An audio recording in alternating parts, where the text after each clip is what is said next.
A very good afternoon and thank you for keeping it NTV. My name is Romeo Busiku. Today we are going to be discussing the provision of quality and accessible educational services to all students during the COVID-19 pandemic. The theme of the show today we are asking, is the COVID-19 education plan pro-poor? You've seen this plan that was authored by the National Curriculum Development Center, where remedial learning was being carried out on radios and TVs. Now, keeping in mind that some students in the rural areas do not have TVs or radios, laptops, and no internet at all. So where does that leave that section of students, the poor and vulnerable students in that regard? So we are asking, is the COVID-19 educational plan pro-poor? That's the question that is going to be answered by my three panelists. I have Dr. Cleophas Mujenyi. He's the Commissioner of Basic Education at the Ministry of Education. I also have Mr. John Wilson Tereraho. He's an advisor at the education program at World Vision Uganda. And last but not least, I also do have Mrs. Grace Baguma. She is the Director, National Curriculum Development Center. Many thanks for joining me right here on NTV. Thank you. Thank you. Let me start with you, Dr. Cleophas Mujenyi, the Commissioner of Basic Education at MOA. The viewer would like to know, what is the government doing to ensure that all learners continue to get some kind of education during this time of school closure? Thank you very much, and good afternoon, viewers. Following the outbreak of COVID-19, the Ministry of Education and Sports developed the COVID Preparedness and Response Plan, which was approved through the various structures of the Ministry of Education. And basically it was focusing on three aspects: continuity of learning, the learning agenda, and the opening of schools after COVID-19. The Ministry of Education and Sports, working in a partnership with the National Curriculum Development Center, came up with a learning framework which guided how learning would continue during the lockdown. Indeed. And basically we're using three modes.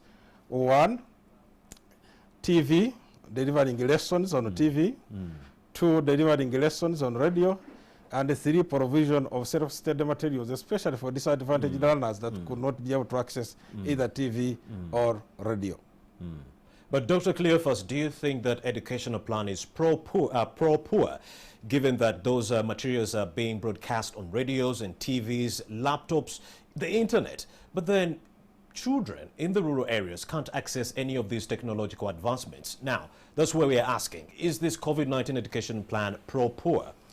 I think the Ministry of Education COVID response plan is pro-poor. To begin with, Uganda is a developing country, and the majority of the population are poor. And therefore, we tried to look at the best modes through which we could use to reach out to all learners in the country.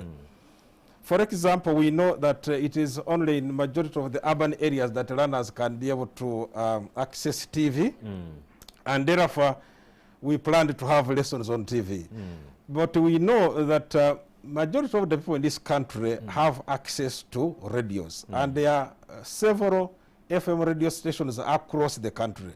And in that regard, the ministry selected 38 radio stations through which it was delivering lessons. And these are located in various parts of the country. In addition, UBC, through its local FM radio stations, 11, also was working in partnership with other radio stations to make sure that they reach out to the whole country by delivering lessons on radio. And for the most disadvantaged, that's why the ministry came up with the self-study materials. And these were distributed throughout the entire country, with the guidance that priority and distribution of these materials would target the most disadvantaged. And we do believe that through the system that was used by the district leadership, the most vulnerable learners were able to access these materials. Dr. Cleophas, thank you very much. But also I do have Mrs. Grace Baguma. She's the Director of the National Curriculum Development Center, the group that actually came up with the educational plan that the Ministry of Education has been using to help learners engage themselves as we proceed with this COVID-19 crisis. Mrs. Grace Baguma, we also have information that most of these materials that has been produced is still stacked at these district headquarters. But that is only part of the story. Even this material, we are getting information that it's not enough for every child. Thank you very much. And viewers, as you have heard from Dr. Mugenyi, the materials were developed to target a small fraction that was, according to the statistics, was not able to get. They don't have radios, for example, in the home. They don't have a television. And that's why we worked with the other DCs together with the district education officers to see that the most vulnerable children are the ones that we targeted with the little resources that we had. But you saw there was a triangulation of approaches. If you don't have a radio, you don't have a TV, you can access the print material that government provided.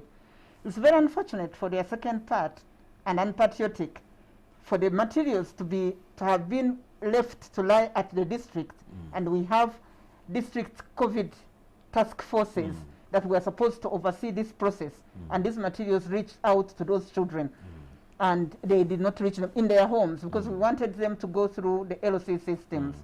But that was a small fraction that we thought, that statistics showed that they would not access a radio or they don't have a television.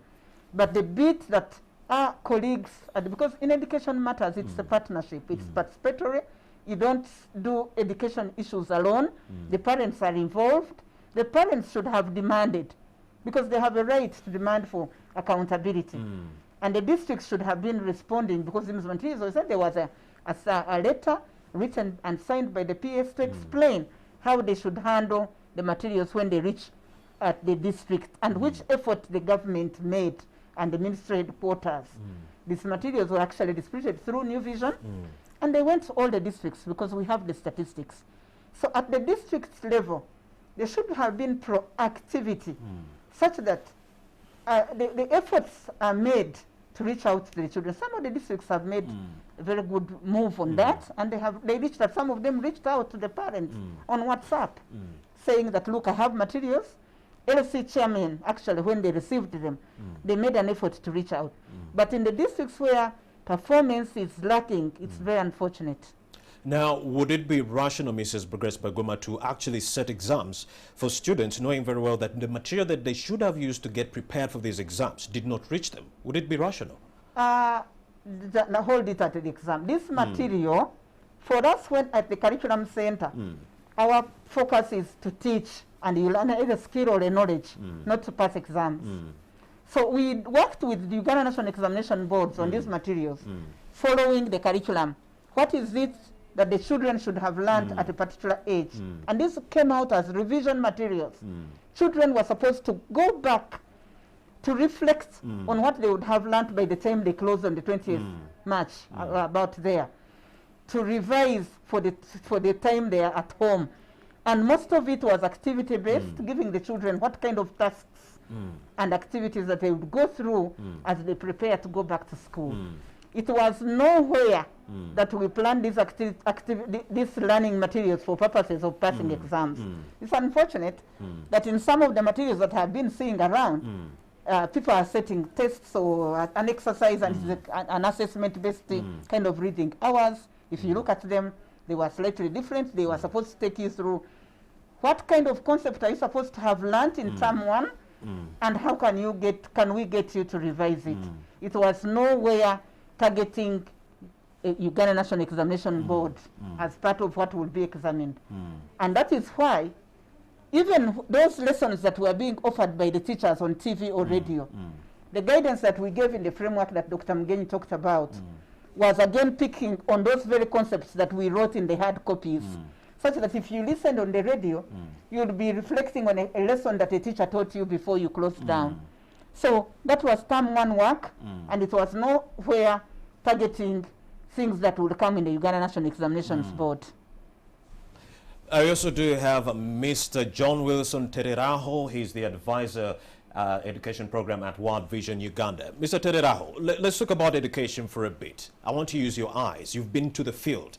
You've seen what is happening. So I want you to help us understand how dire the situation is for our students in the border districts and also elsewhere in the country. What have you seen, and what are the development partners doing to alleviate the problems that you've seen in our community?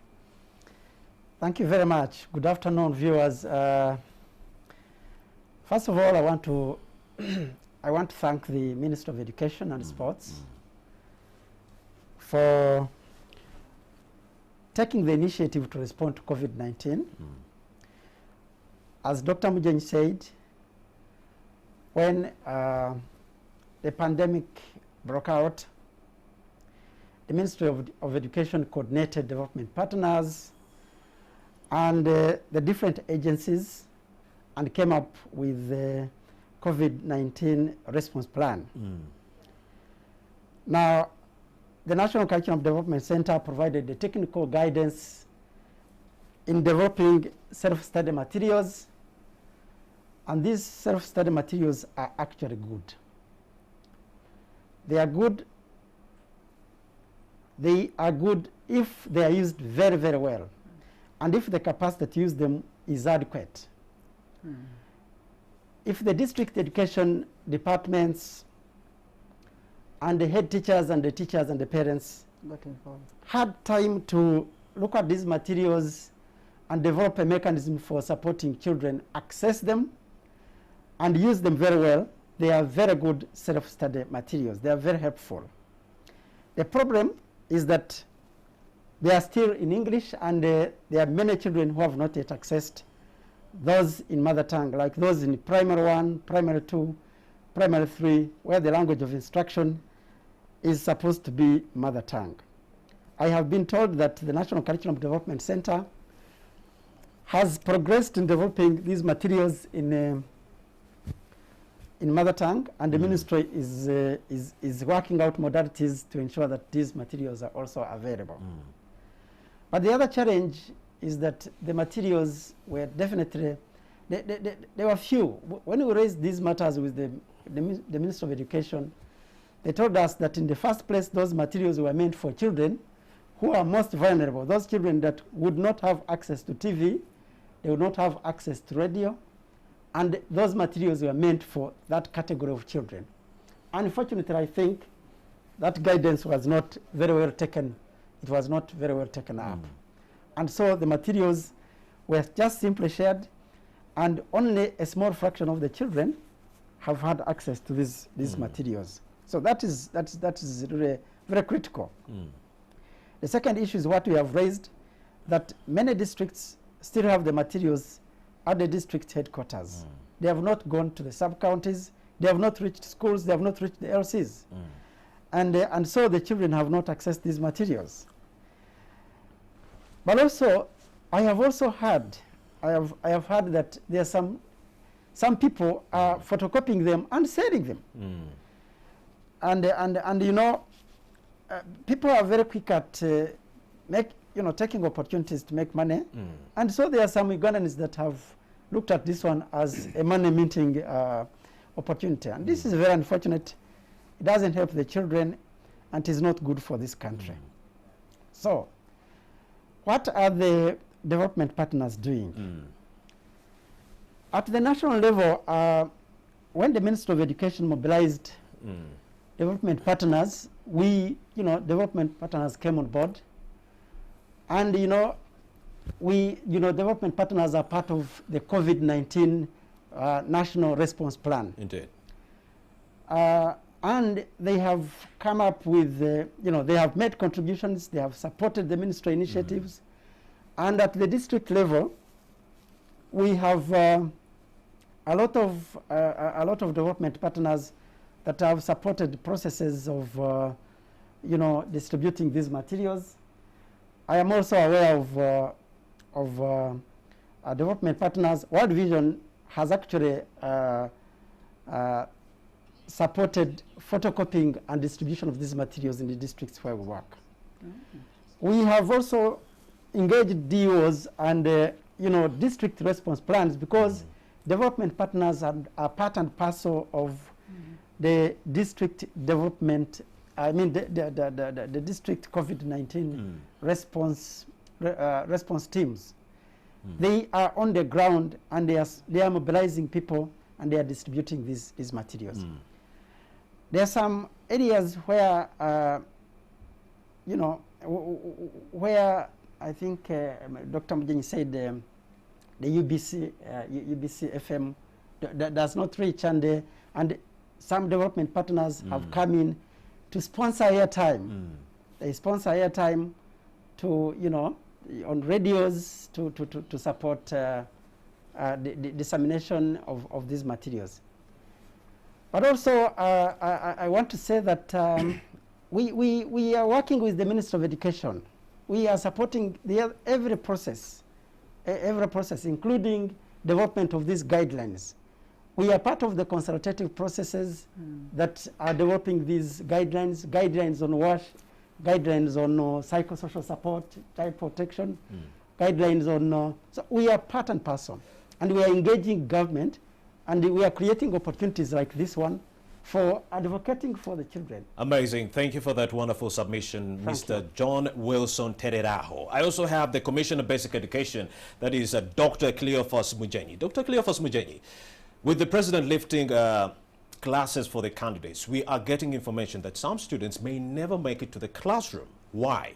Now, the President did say that in the border districts, transportation, which is public and private, may never resume because of the proximity to these other neighboring countries which have already confirmed positive cases of the coronavirus.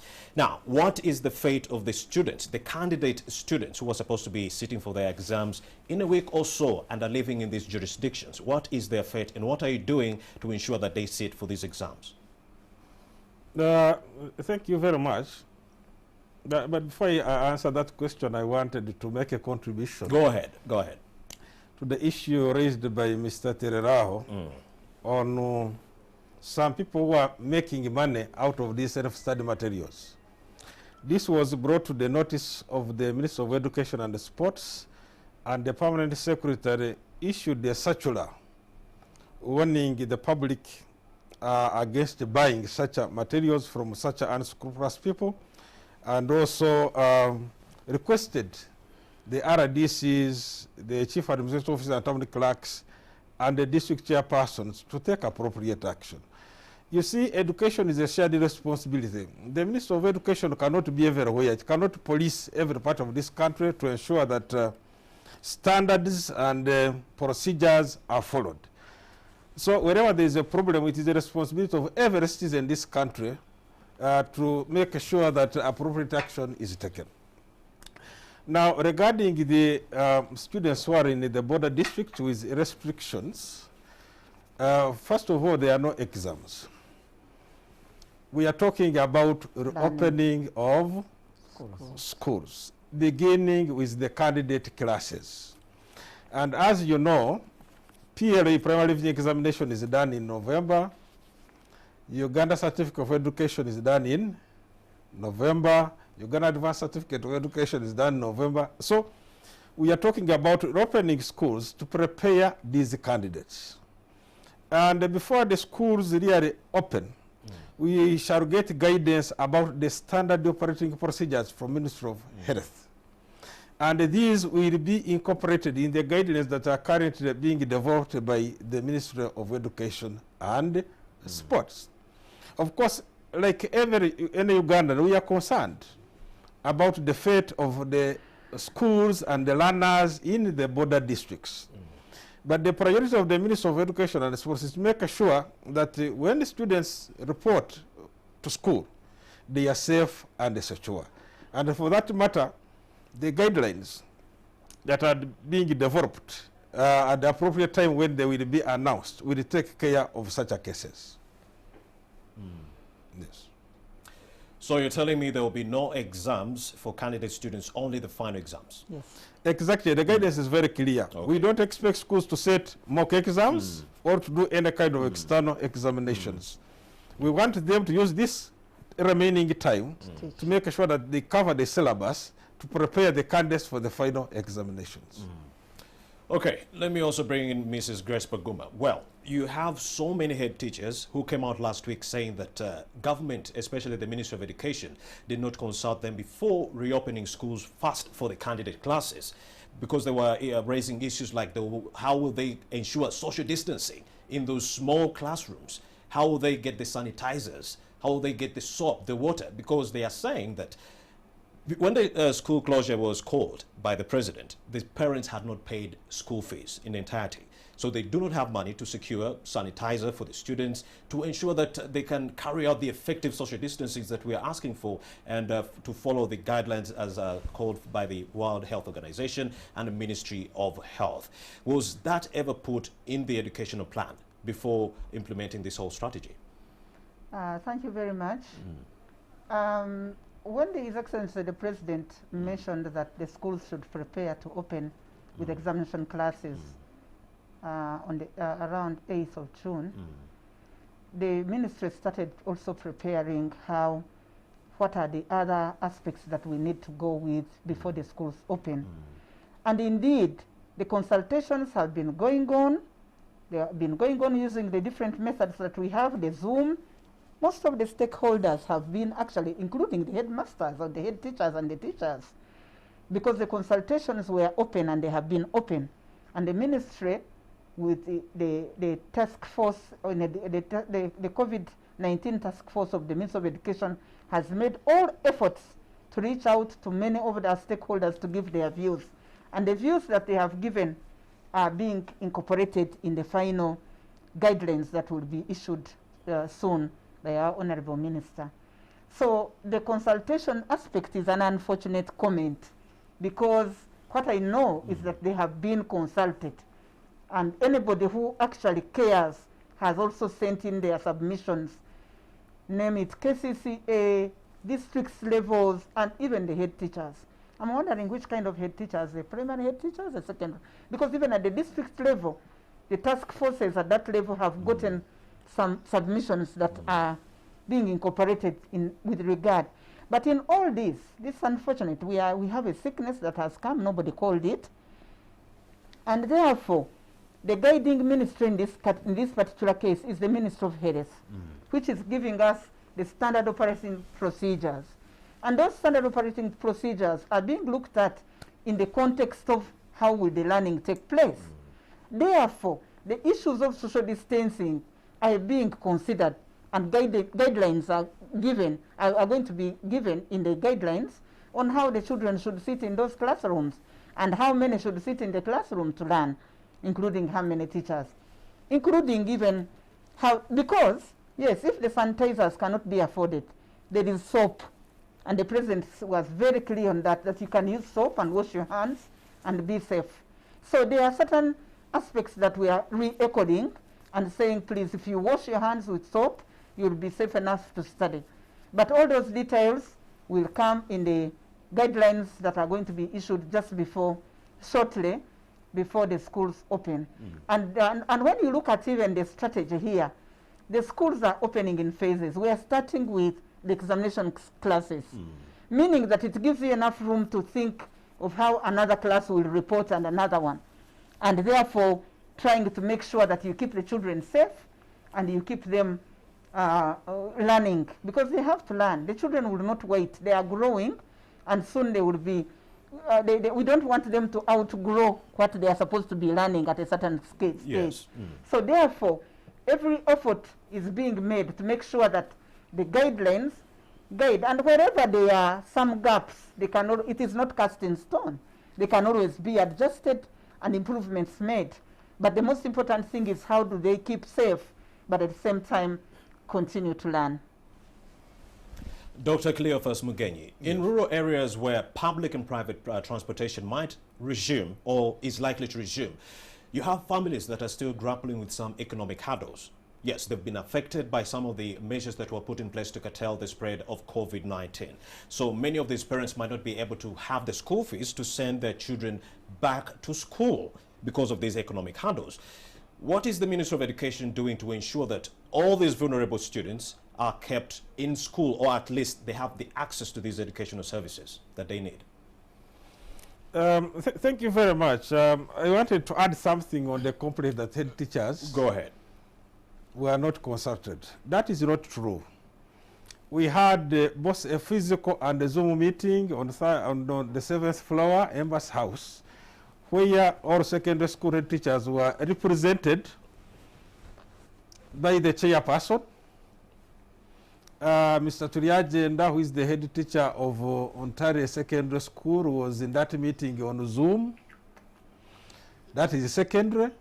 For primary, we had Mr. Sengendo, the head teacher of Buganda Primary School, who is the chairperson of the Primary Head Teachers Association of Uganda.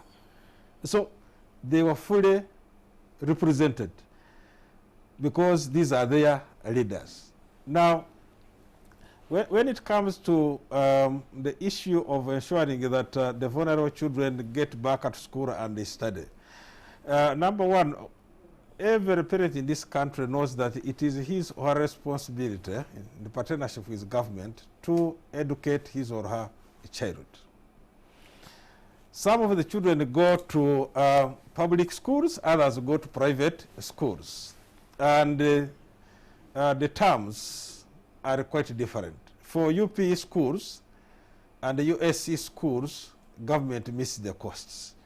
For the private schools, the arrangement is well known. So there will be guidelines, and also the boards of governors, the PTA, the school management committee, with guidance from the Ministry of Education and the local government to see how best all children can resume school without eliminating any. Thank you very much. Let me also bring in Mr. John Wilson Tereraho. He is an advisor education program at World Vision Uganda. Well, let's talk about the 80% of our school-going students who actually have no access to basic living resources. That is only part of the story. Their educational infrastructure is underdeveloped. Their supporting infrastructure is underdeveloped. We are talking about the rural areas. Mr. John Wilson Tereraho, don't you think that such inequalities widen the gap, the educational gap that we continue to see in broad daylight? Thank you very much. You are right. You know, you can't be more spot on. But I also wanted to maybe add on what my colleagues Go ahead. have said. COVID-19 has presented unprecedented challenges. Mm-hmm. It has come with challenges which we have never faced before. Mm-hmm. Not our president, not our minister, not our commissioner, not anybody in this country had a situation like this. Mm-hmm. No development partner had come across a situation like this. We have, of course, been dealing with response, refugee response, but those were just in localized areas. But right now, the whole country, the whole region, the whole world is faced with a situation which we have never been faced with before. So this requires, addressing it requires that we have a change in our mindsets. We also have a change in our practices. On the part of everyone, the education administrators, the head teacher, we are talking about the head teachers, we are talking about the teachers, we are talking about the parents. So, we need more solutions than problems. And every player in fighting COVID-19 needs to come with more solutions than questions, because people have not answered questions about COVID before. Indeed. John Wilson Tereraho, we are learning together. I'm just going to request you to just hold that thought. We are going to get back to you after this short break, especially on those solutions that you're talking about. Sure. The conversation today, we are talking about the provision of quality, yes, and accessible educational services for our children during this COVID-19 crisis. Let's take a very brief break. We'll be right back with more information. Keep it here on NTV.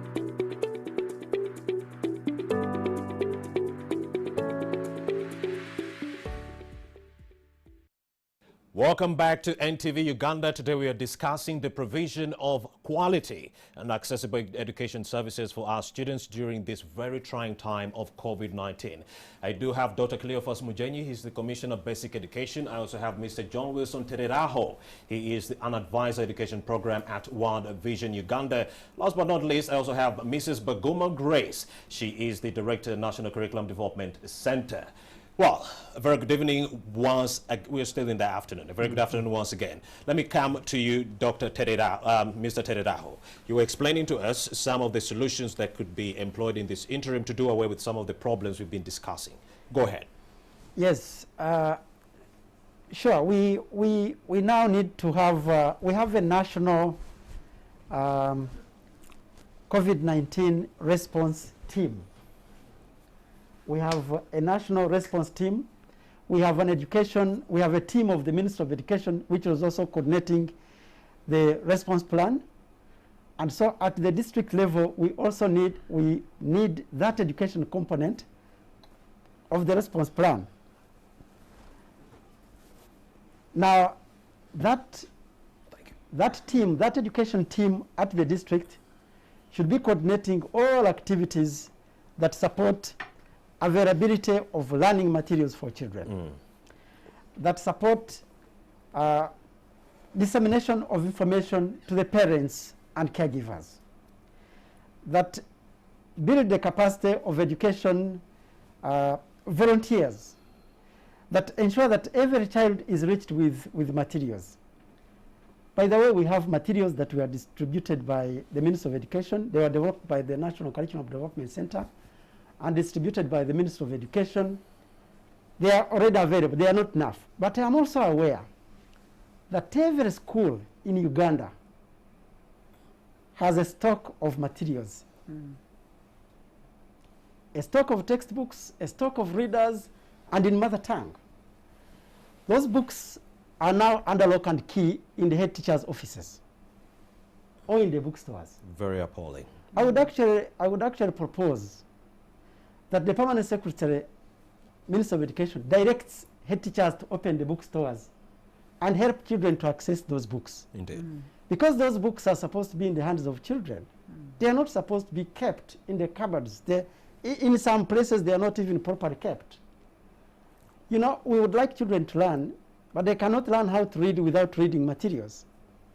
So I would suggest that for those children who cannot access radio, they don't have TV, they don't have a laptop, they don't have internet, those children should access a book. And the book is there in the primary school, in the neighboring primary school.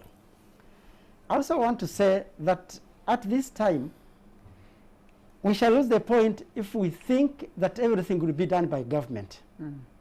We shall lose a fundamental point. I know every parent, including myself, including everyone here, everybody in Uganda is really struggling. Nobody has been making money so that the children can go to school. But if everyone waits that government is going to sort out a problem and you do not give an opportunity for a child to learn something, to do something at home, it's going to be very unfortunate. Our children are going to lose out just because we do not care. Now, government is going to play, we are asking government to continue playing their role. My expectation is that materials in local language, in mother tongue, are going to be developed, and they will be available for development partners to support in printing, and even the Minister of Education should repurpose some funding to produce these materials. Because now we cannot continue operating as if it is normal. We are in a response mode. And if we delay, we shall lose a lot. We are in a response mode and we can't lose time. And the response mode requires that we repurpose some funding. So if we had some money to conduct workshops, to maybe build classrooms, we might want now to repurpose this money for developing materials that will be distributed. And we ensure that even these materials are distributed to the most vulnerable. We must have a system supported by development partners, supported by the local governments, to ensure that a child gets what to read. Wonderful submission, Mr. Tederaho. I also have Dr. Cleophas Mujenyi. Well, we understand that 15 million students are enrolled in Uganda's education system. 600,000 of those students are in the refugee settlements. So we would like to know, how are those students coping during this very trying time of COVID-19, and what is the Minister of Education doing to extend the very crucial educational services that they need during this time? Thank you very much. Uganda is known worldwide as a model country in hosting refugees. The Ministry of Education and Sports has developed education response plan for refugees and host communities. What government has done is to integrate refugees into our national education system. They don't attend separate schools. So the schools in the refugee settlements are attended by both the refugees and the Ugandan citizens. And therefore, when we developed these materials, when they were received by the district local governments, they were distributed to all learners, including the refugees. And I'm happy that when some partners realized that the materials that were received were inadequate, they had to work with NCDC and procure more to make sure that they cover more learners. Secondly, they were also able to access the other services through radio and the TV, like any other ordinary Ugandan learner. So the refugees have been catered for using the various modes that the government has put in place to ensure continuity of learning during this lockdown. Amazing submission. I also have Mrs. Grace Baguma. She's the Director, National Curriculum Development Center. Let's talk about persons living with disabilities. We've exhausted refugees, our own students who are also grappling. Let's talk about the persons living with disabilities. We also understand that only 10% of this group make it to primary level. And out of that 10%, only 5% make it to secondary level. Those numbers are really, really heart-rending. But then Mrs. Grace Baguma would like to know, what is government doing right now to extend the crucial services that persons with disabilities might need to continue with their educational future? The visually impaired, those who are actually grappling with hearing problems. What are you doing to extend these services to them? Thank you very much. I am glad to mention that the National Curriculum Development Center has developed materials for the visually impaired children.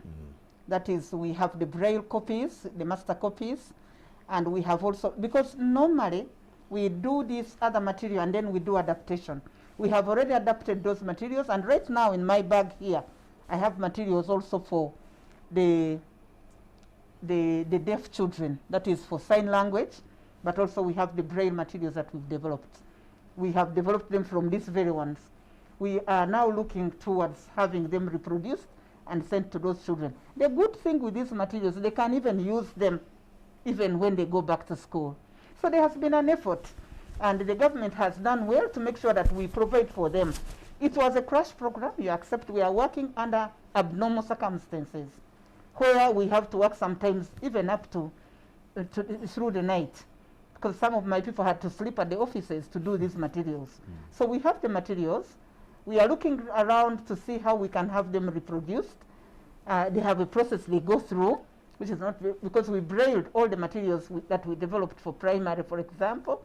We are now looking at the secondary ones, and we have also the ones for the sign language developed.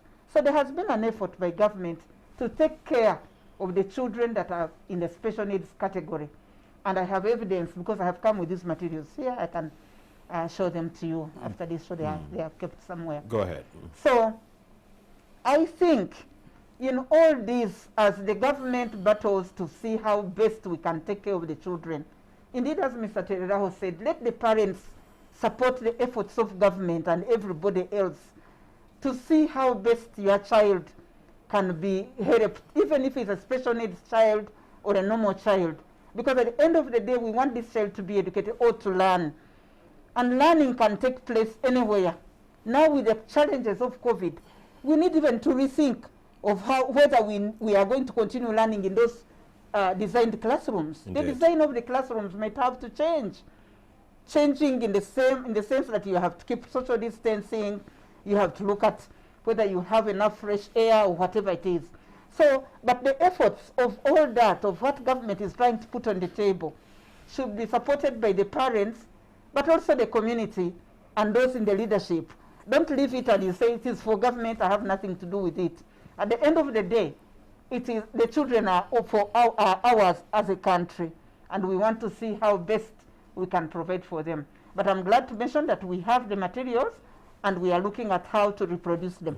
The production of the materials for special needs is not like you go to a photocopy and you do it. We have to use the embossers, you have to use certain specialized machines that do it. And indeed, you must appreciate that it does not come at the speed at which you want it, like the other one. But they have been developed, and I'm proud to say that we have them. And of course, I can sense a lot of charisma in your voice while trying to narrate what government has undertaken to alleviate this problem. But I can also sense that there have been some challenges along the way. What are some of those challenges, Mrs. Grace Baguma? Of course, government did not expect this COVID-19 to just come all of a sudden. So indeed, the funds to do some of what they would have loved to do in the best way they should have done it were not readily available. But I want to thank the development partners. They have come to support us in one way or the other. Say, if you are failing in this, we can do this for you. We can support you. But government has also put something, whatever it could collect, on the table. For example, to get us some of these braille paper to see that we have the master copies. Because braille paper is a specialized paper. And also to buy us external hard drives where we put the same language materials for children to see. So there's been an effort. But the challenge has been also, we were working under the lockdown. The vehicles are not readily available. People cannot come to the center. They have to work from home. And when you are working from home, there is a lot of time that you lose in terms of getting it right, in terms of making sure that you have the right material. And I'm glad John Tereraho has said the materials are extremely good. There was a lot of care and time put in those materials. And we are looking at, can we develop them for the entire year, not only for those for first term like we did. And we have made some kind of plans for that, such that to the extent, in some situations where schools maybe do not have enough teachers, or the teachers, these materials can also be used by teachers very, very well to teach the children in some of our rural settings. So that is in the spirit of inclusiveness and equal opportunity. And we have not left the special needs people out. Well, thank you for that wonderful submission. I also have Mr. John Wilson Tereraho, an advisor at the education program at World Vision Uganda. Mr. Tereraho, as the development partners in this whole process, what are some of the challenges you've encountered in your quest to actually help the vulnerable poor students achieve the education they need during this crisis? Well, thank you. Can somebody pick it for me from where we left our thing? Definitely, we do not have, special needs. our challenges are not completely different from what Mrs. Baguma has said. The lockdown itself presents a very big challenge. It presents a very big challenge because then movement is restricted. Interaction with the community is restricted. You are not able to organize, and most of the development partners are they are based in the community, and they are supposed to be implementing activities. But because of the lockdown, operations had to scale down. So there was a scale down of operations. So almost every development partner, switched into the response mode. So that normal operation was interrupted by the pandemic and the standard operating procedures that were developed by the Ministry of Health and issued by His Excellency the President. So that meant that our teams, we had to scale down on our teams. So many people were withdrawn, and so only the response team and the crisis management teams remained to ensure that they supported the national COVID response plan and then the district COVID-19 response teams. The second one, of course, is about funding. I mean, most of development partners definitely depend on donor funding. So there is a financial crisis worldwide. There is an economic crisis. And so the financial flow is not as good. It's not as good as it used to be. It's quite difficult. So much as the development partners would willingly really come in to support the Ministry of Education, the National Curriculum Development Center, there is also that constraint. So we are, there's that cautious operation. People are operating cautiously. Organizations are moving cautiously because funding definitely has been affected. And so we have to be very, very, very good stewards for the little resources that are available. And lastly, Dr. Cleophas Mujenyi, let's talk about safe learning and protection measures as our children enroll back in school. We would like to know what the Ministry of Education is doing to ensure a safe learning environment for all our learners as they enroll back in school. But I do know you have some few submissions when it comes to the hurdles you've experienced as MOE while implementing this education plan during the COVID-19 crisis. Please go ahead. Thank you very much. As everybody knows, some of our institutions are currently being used as quarantine centers. Actually, 32 of them in the number. And that is causing a problem in terms of the anxiety and the attitude of both the parents and the learners. How safe will these institutions be for the learners when schools are open? Secondly, as you have been reading from the press, during this lockdown, there has been an increase in gender-based violence, early marriages, although we don't have the figures, even the spread of HIV. So we are worried how many of our learners out there will be able to make it back, because some of them could have already gotten married off. Some of them, because they have not been well properly guided. When they get back to school, we might face an increase in discipline and misconduct, and that will be have to be handled by the teachers. Even the teachers themselves, the kind of life they have been living during this time is quite different from the normal culture of our schools and institutions. Because you have a timetable which is well known. Now, when we resume, how do our teachers adapt to the new standard operating procedures? How do they guide and counsel the learners? Because some of these learners have even had parents or relatives who have been affected. So they will need some kind of support. And then, of course, everybody is asking. The President, His Excellency, the President has proposed that schools should open in a couple of weeks. But how safe are the schools? And the ministry is trying to do everything possible to make sure that all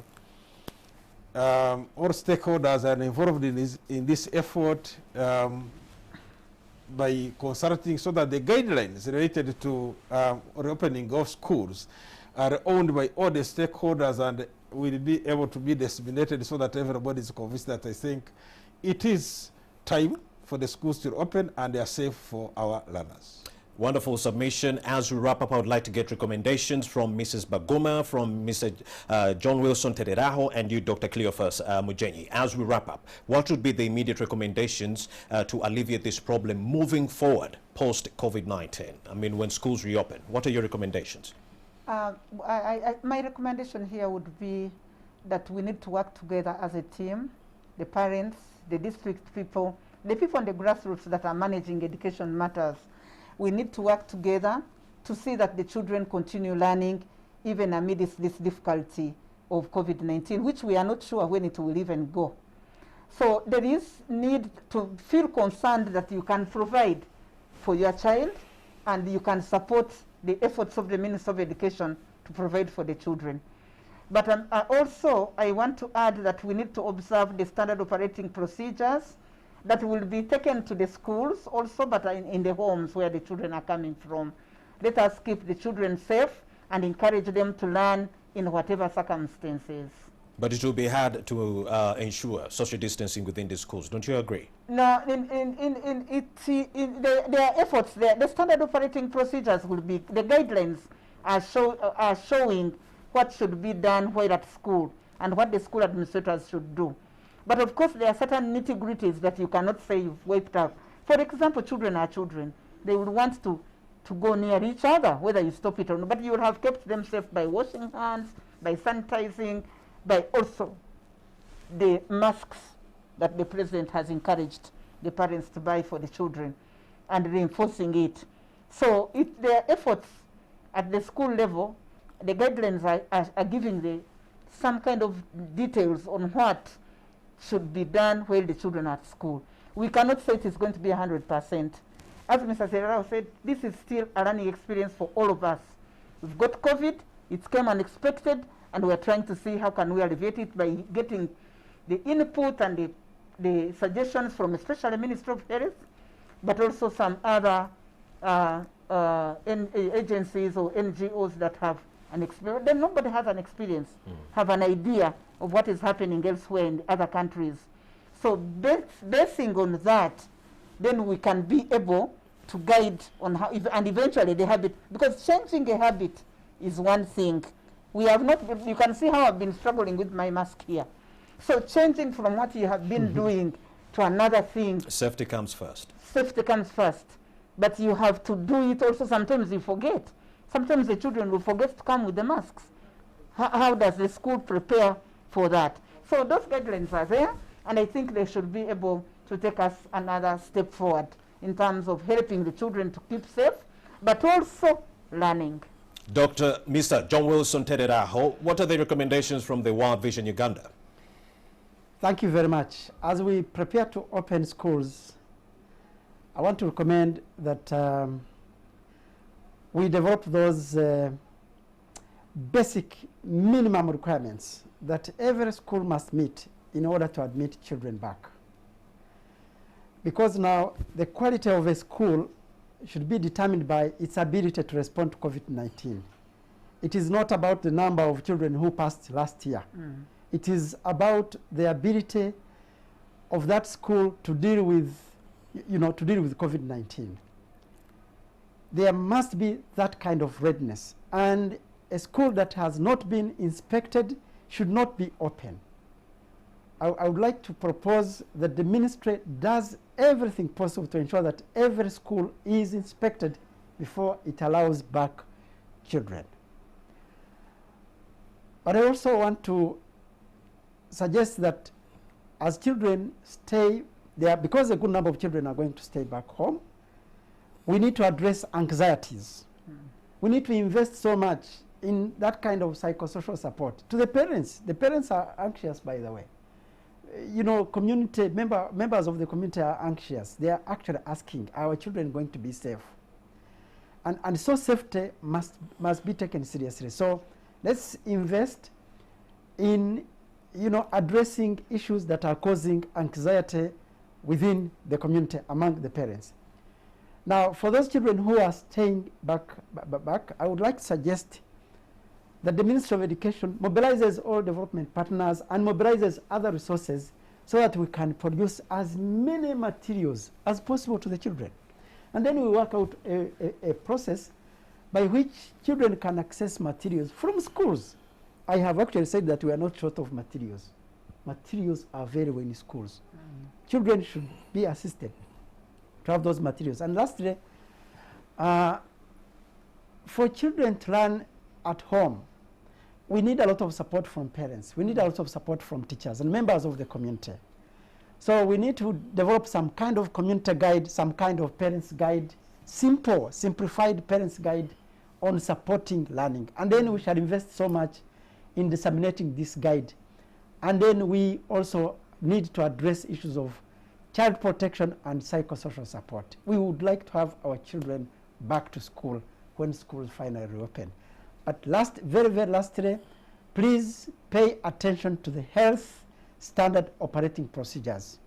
Life first. Let us not be overtaken by the desire to have children back to school and we forget that life matters. Our children will study only when they are alive. Indeed, but Mr. Tereraho, do you think schools are ready to receive these students no, while observing the standard SOPs? It's going to take some time. I would actually like to propose that we don't rush and make a mistake.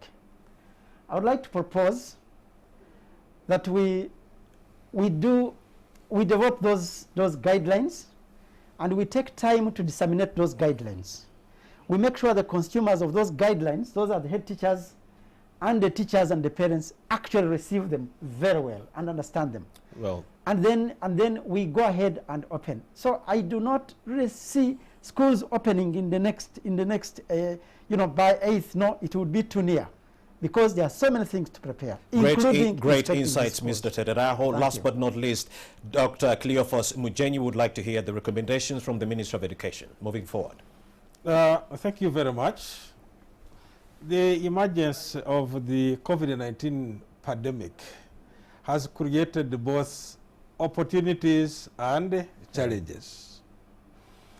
I think we need to seize some of the opportunities that have been created out of this COVID.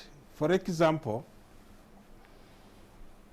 radio teaching or media learning in general.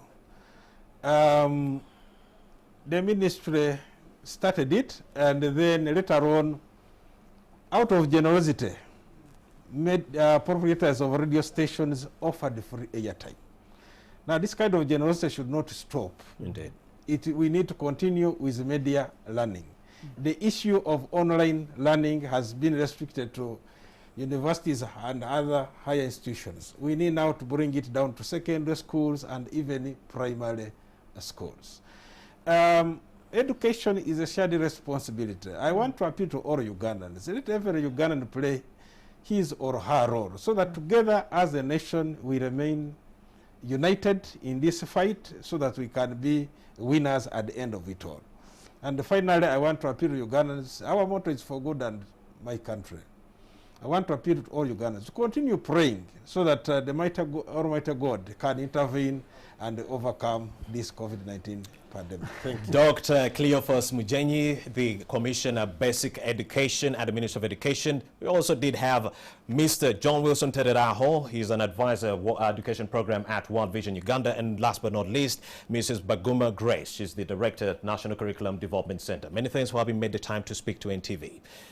And the conversation today has been centered around the provision of accessible and quality and accessible educational services during the COVID-19 pandemic. And the theme has been, is the COVID-19 educational plan pro-poor? The conversation continues on our social media pages, NTV Uganda, both on Twitter and Facebook.